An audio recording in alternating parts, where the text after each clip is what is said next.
The following program is the work of the broadcast students of the British Columbia Institute of Technology. BCIT Magazine features news stories from around the Lower Mainland which were produced over the last week. Responsibility for the content of the show rests completely with the students and their instructors.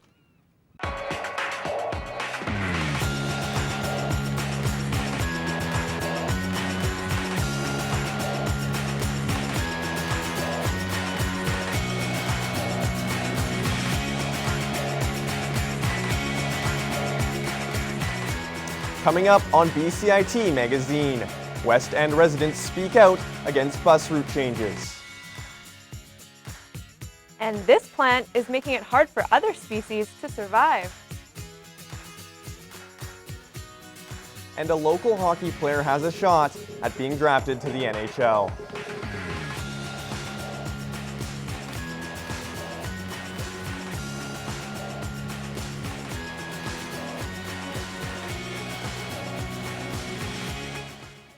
Hello and welcome to BCIT Magazine. I'm Anissa Hetherington. And I'm Tyler Bennett.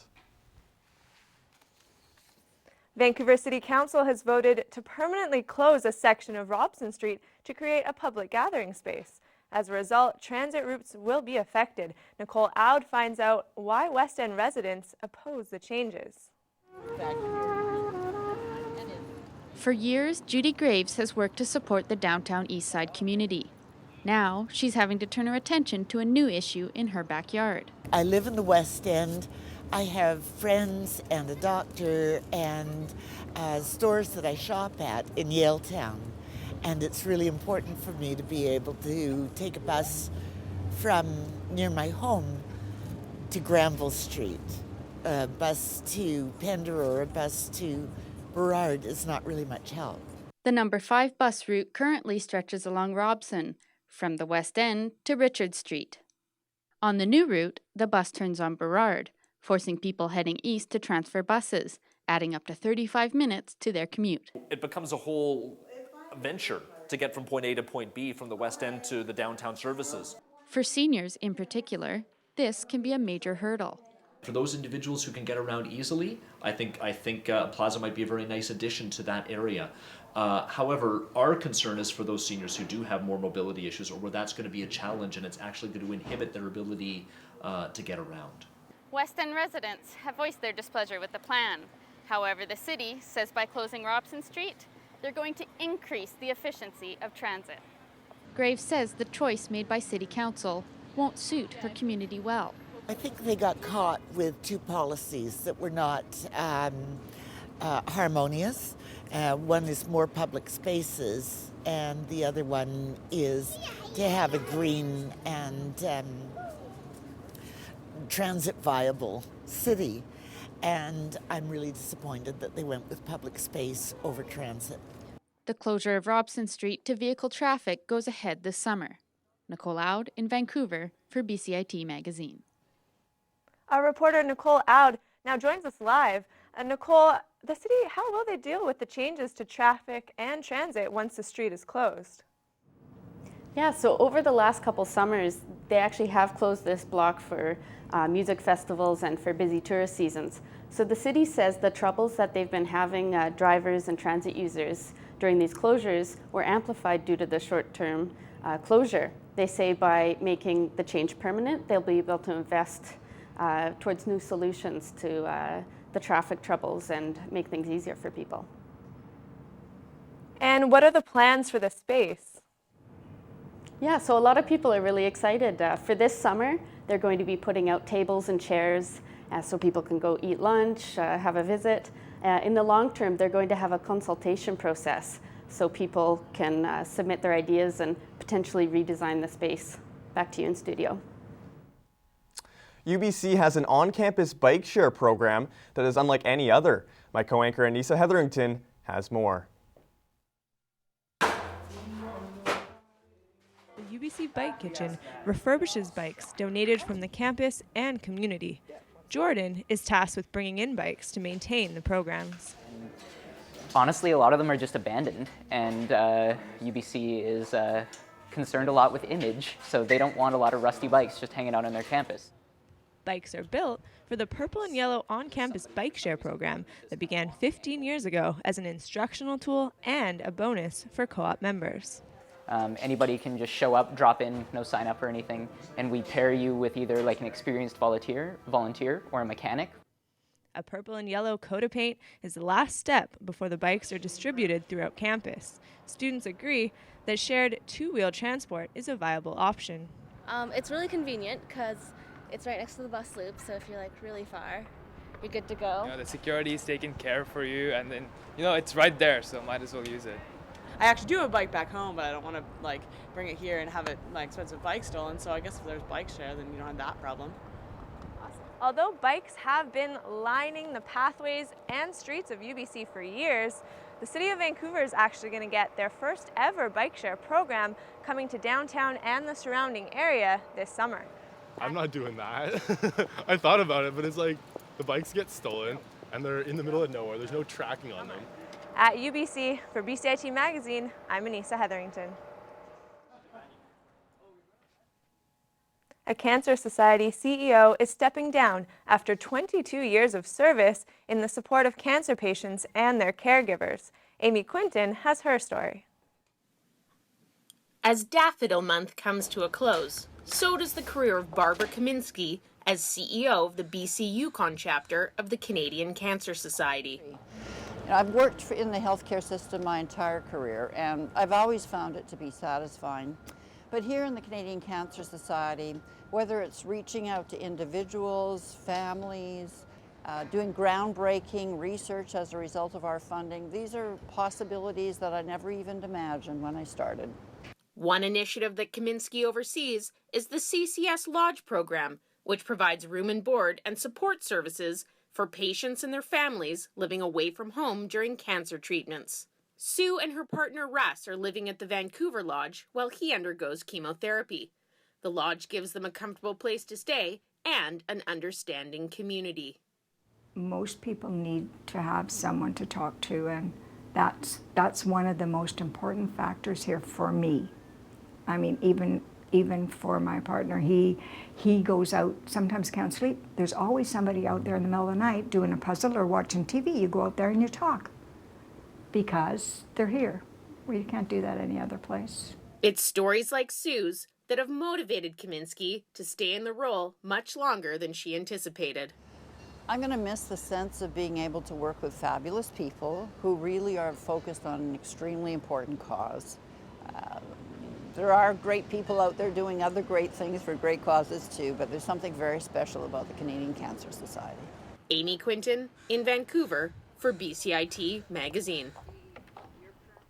BCIT students and staff have volunteered to clear the invasive blackberry bushes around Gishon Creek. Quinn Allen discovers the stubborn plants aren't leaving without a fight. Gishon Creek is home to many native wildlife species such as mallard ducks, various native plants, and hundreds of insects. But one species is invasive and seems to be taking over, the Himalayan blackberry. BCIT Rivers Institute Director Ken Ashley showed the area where the removal of this plant took place last week. All right, here we are on the bank of Gishon Creek, and you can see all the disturbed soil here because this was the site of an invasive plant removal volunteer effort last week during Earth Day. And what a bunch of students and volunteers did is they took out some invasive plants that were sort of choking out the native vegetation here, mainly Himalayan blackberry and knotweed. The blackberries form large, dense thickets that can limit movement of animals and take over stream channels and stream banks. So this is the Japanese knotweed, and there's 4 species in BC. It's kind of like a bamboo. It's kind of hollow inside, and you can see it kind of breaks off quite easily. Invasive species have been removed from this location for years, but some people believe this is not the answer. You need to appreciate that invasive plants, this being Himalayan blackberry, that which I indicated previously, Bohemian knotweed, they're very difficult to remove from an area. This area in particular, primarily fish wildlife recreation, but also my forest and natural areas management group, we have removed the invasive plants from this area about 10 times. Whatever approach is taken to remove the nasty bush, the goal is to see the Gishon Creek ecosystem balanced so that if the Himalayan species does stay, it does so with other wildlife free to coexist. Quinn Allen in Burnaby for BCIT Magazine.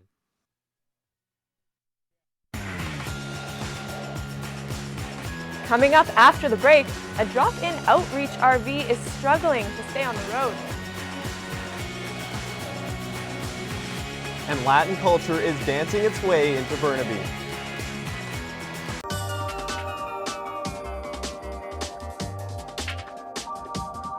I chose BCIT because I know that all the programs are very hands-on. We have our own radio station. Like it's one of the best programs that I've ever heard of. I am starting a job on Monday, so confidence is high. Honestly, I didn't think it was going to be this fun.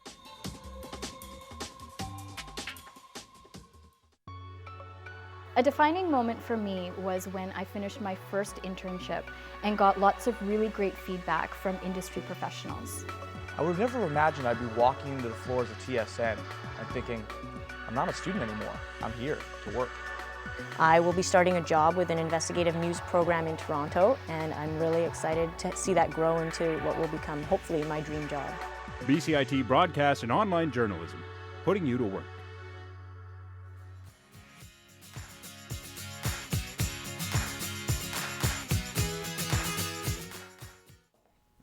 Hello and welcome back to BCIT Magazine. A mobile drop-in RV that serves as a center for homeless youth is struggling to stay on the road. Outreach workers are raising funds to buy out the vehicle before its lease expires. Tamara Ramani has more.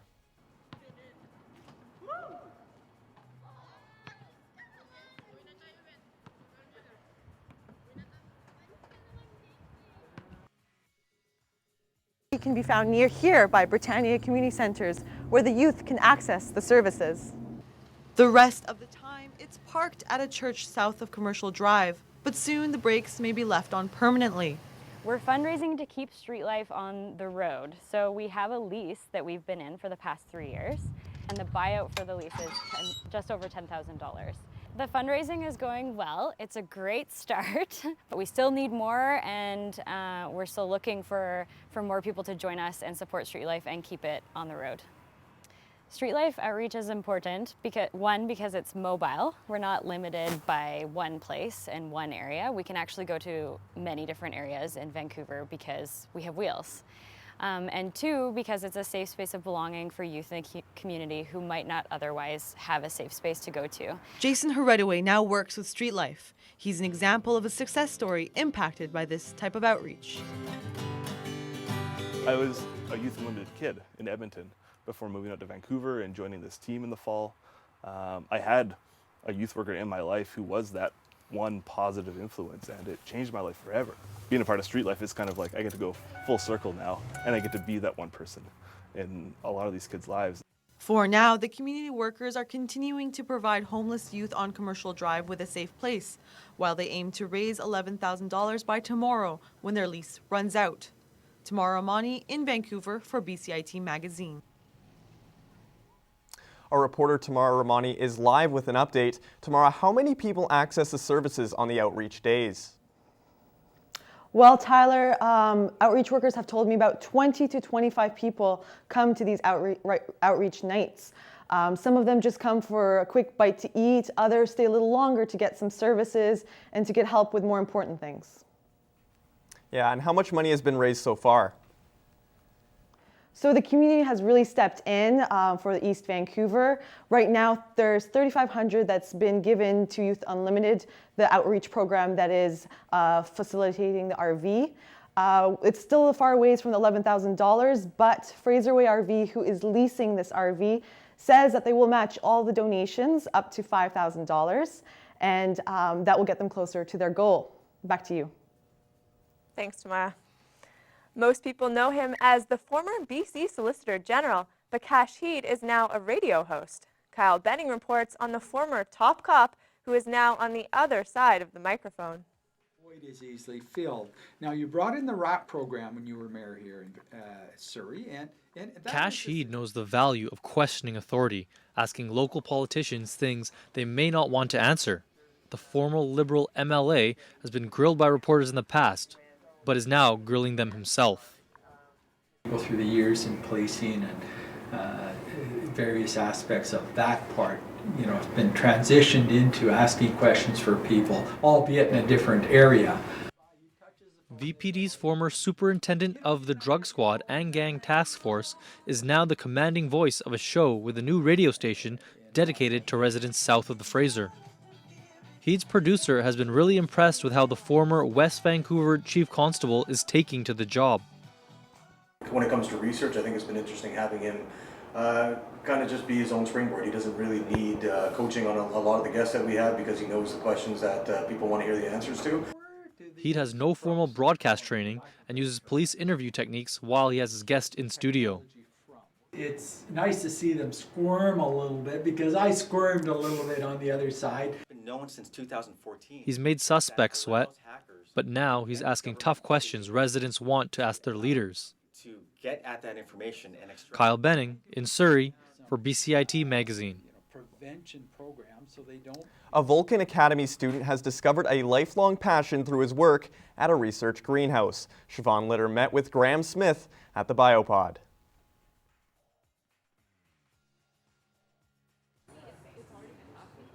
For Graham Smith, tending to a greenhouse is a day job, but it's also a means of therapy. I struggle with alcohol addiction. Before I came to the John Vulcan Academy, I was in a point where I was drinking from the moment I woke up to the moment I went to sleep every day. For around 7 years it was like that, since I was around 13. I started. The BioPod is designed for teaching and research. The new initiative includes the use of new technologies and practices in agriculture, such as a self-pollinating machine. It was my answer to everything. My life was a mess. I wasn't at a point to argue with my family. They offered the John Vulcan Academy. Together, the city and the Vulcan Academy will be changing lives. Students from the academy will become certified agricultural technicians. The city profits by creating a social venture. So this is a great program for students in recovery. But it also kind of signifies that we're leaders in agri-tech innovation. So that we're partnering with leading institutions here in the Lower Mainland and coming up to creating new solutions for agriculture. I was lucky enough to find this department and work here now, and this is what I truly love. I've always worked in greenhouses.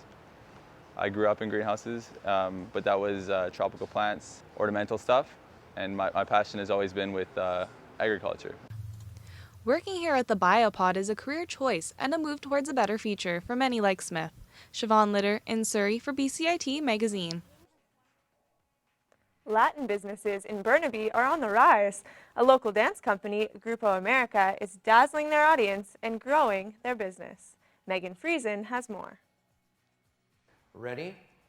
5, 6, 7. Continue. 1, 2. Diego Sanchez is a 4-time world salsa champion and the heart and soul behind his team. 5, 6, 7. Shine. And 1, 2, 3, 4, 5, 6. Grab and pull. 1, 2, 3, 4. My role at the Grupo America Dance Company is I'm the artistic director. I train all the dancers and I make all the choreographies. So I sort of manage the artistic aspect of the dance company. 1, 2, 3, 5. The Latin population in Vancouver is on the rise, which means more salsa competitions. I plan on going again this year to the World Championships. We haven't been there in about 4 years. That was the last time I went there. And we're going to go again this year. We're going to compete in the broadest range of events. They used to have the competition, they used to have about 20 categories. Now they have 78 categories. 5, 6, 7.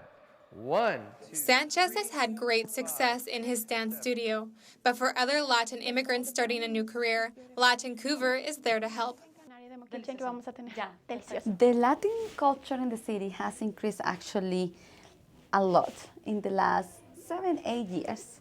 Now we see a lot. There are over 35 restaurants that are Latin Americans. We're over 100,000 Latin Americans also living in Metro Vancouver area. And we have more and more festivals happening now. 1, 2, 3, 5, 6, 7. 1, 2, 3. One of those events is Carnaval del Sol, which gives Latinos the opportunity to share their culture with other Canadians. Here, we want to show who we are because we are Latinos, we are passionate, and we want to come to Canada to show them how are we grateful for everything that they have done for us, bringing a little bit of our community and our culture here in Vancouver. Oh, you want to go from 5, 6? Okay. That same passion flows through Sanchez's veins as well. Megan Friesen in Burnaby, BCIT Magazine. 1, 2, 3, 4, 5.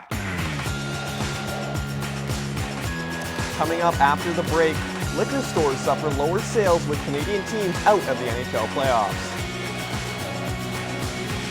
And an autistic Burnaby man rises to the top of the pinball world.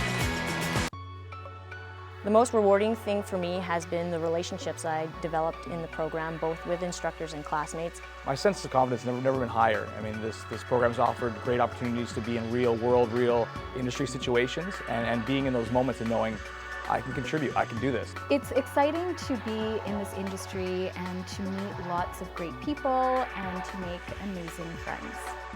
BCIT Broadcast and Online Journalism, realizing your potential. Standby graphics, ready camera 1. If you want to experience the fast-paced world of news, today on BCIT Magazine, striking, make magic on a movie set, frame, and action, or bring your creative ideas to life, BCIT's hands-on training will get you started. BCIT Television and Video Production. Your possibilities start here. A local liquor store is suffering profit losses after Canadian teams failed to make the NHL playoffs. Nathan Hutton reports on the postseason drought north of the border. This year, with no Canadian teams in the playoffs, Nicole Hansen at this Grandview Corners liquor store is trying to find ways to fill her time. Her manager, Seth Sorensen, has the information to back up the fact that this playoff season is indeed slower than usual. We've seen a dramatic decrease of beer sales within the few months here that the playoffs have been on, or the few weeks, sorry, that the playoffs have been on. Primarily stuff like Bud and Coors. People are they're not drinking as much beverages because they're not having parties or whatnot or viewing the games together, so it's drastically affecting our industry.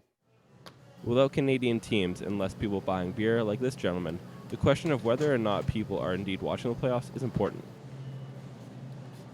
Are you watching the Stanley Cup playoffs this year? No, not interested in hockey. So it doesn't impact you that no Canadian teams are in the playoffs?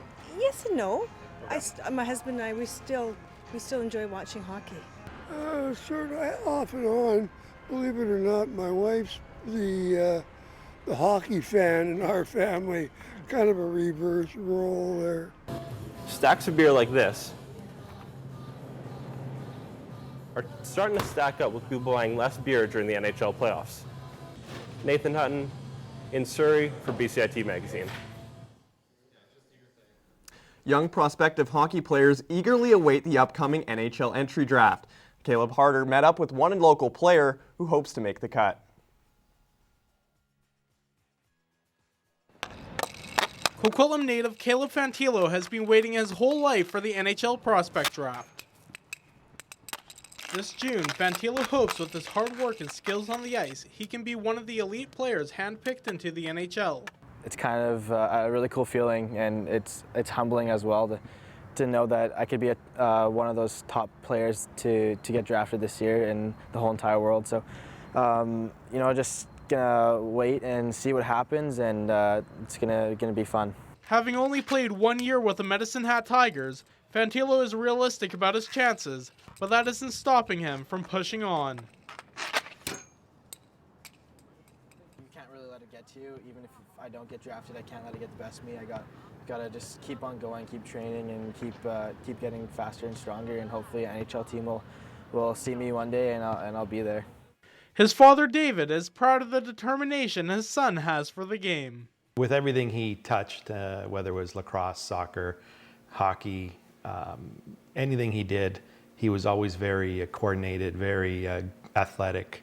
And I knew he also had the willpower, because whatever he put his mind to he did it, and he did it well. And if he doesn't make the cut, Fantillo hopes to continue his career with the Medicine Hat Tigers and help lead them to a league championship. No matter what happens at the draft, Fantillo knows that this won't be his last shot at a professional career. Caleb Harder in Coquitlam for BCIT Magazine. A Burnaby pinball wizard is the new world champion. My co-anchor Tyler Bennett has a story of Robert Gagno overcoming the odds to take the top spot. Burnaby resident Robert Gagno made headlines earlier this month when he won the 2016 Professional and Amateur Pinball Association Championships in Pittsburgh, Pennsylvania, crowning him the top pinball player in the world. It came down to actually one ball worth over $5,000. And I was like, wow, this is real. As I won, got a really beautiful trophy. And that thing weighs like 35 pounds. It's really hard to explain because I was like super happy, super proud. There's this part of me like thinking, is this real? Is this really happening? But yeah, just really excited. Robert has been coping with autism from an early age. While the disease has come with some challenges, in the case of pinball, Robert's family believes that autism has helped Robert succeed at the professional level. They flew him to the Mayo Clinic just to see if there was something in his brain that was different, and they couldn't find a lot of differences, but one thing they noticed is his visual processing seems to take in a lot more than we're able to. Robert now turns his focus to Wizard Mode, a long-form documentary based on Robert's story set for its worldwide debut at the upcoming Hot Docs Festival in Toronto. Where Wizard Mode is my film, it's going to premiere at a film festival in Toronto. It's a story about autism as well as pinball, and kind of the journey through pinball as well as the journey through autism. Robert will continue to flip away in his garage as he plans to defend his title at next year's national championships. Tyler Bennett in Burnaby for BCIT Magazine. I'm Anissa Hetherington. And I'm Tyler Bennett. Thank you for watching this episode of BCIT Magazine. We leave you with shots from Gishon Creek on Burnaby BCIT's campus.